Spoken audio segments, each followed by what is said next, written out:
Barrister সুমনকে সম্পূর্ণ মিথ্যা এবং রাজনৈতিক হয়রানিমূলক মামলায় 2024 সালের 22 অক্টোবর থেকে আজ অবধি দীর্ঘ 20 মাস জেলে বিনা অপরাধে আটক রেখেছে।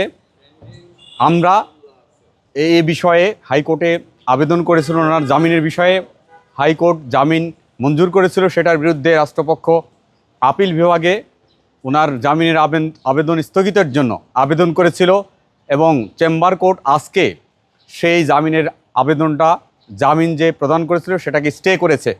আমরা বলতে চাই যে ন্যায় বিচারের স্বার্থে নন ইনভার্টার এসির দামে ঘরে আনুন বিদ্যুৎ সাশ্রয়ী ইনভার্টার এসি।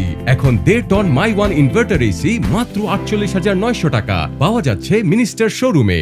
ব্যারিস্টার সুমনকে অতি সত্বর জামিনে মুক্তি দিলে বাংলাদেশের আইনের শাসন এবং যে সাধারণ মানুষের বিচার বিভাগ সম্পর্কে যে ধারণা সেই বিষয়ে মানুষের একটা পরিষ্কার আস্থা ফিরে আসবে।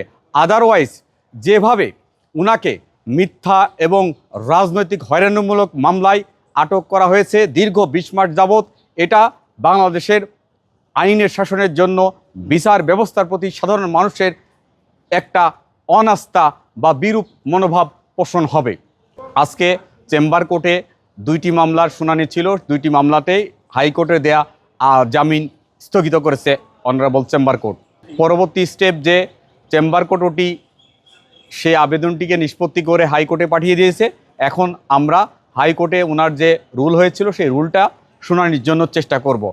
এর আগে উনি একটা মামলায়, যেটি মিরপুরে একটি মামলা, সেই মামলায় ওনাকে জামিন দেওয়া হয়েছিল। মোট ওনার বিরুদ্ধে 8টি মামলা হয়েছে। 8টি মামলার মধ্যে অধিকাংশ মামলায় আজকে 2টে সহ আর যে 4টি মামলা আছে প্রত্যেকটা মামলায় হাইকোর্টে রুল নিষ্পত্তির অপেক্ষায় আছে।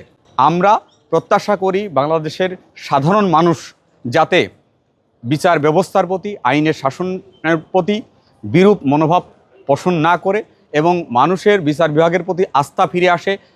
মানুষের ন্যায় বিচার নিশ্চিতে, ব্যারিস্টার সুমনের ন্যায় বিচার নিশ্চিতে ওনার বিষয়টি যাতে সুষ্ঠুভাবে বিচার করা হয় এবং ন্যায় বিচার পায় এবং তার মুক্তি কামনা করছি।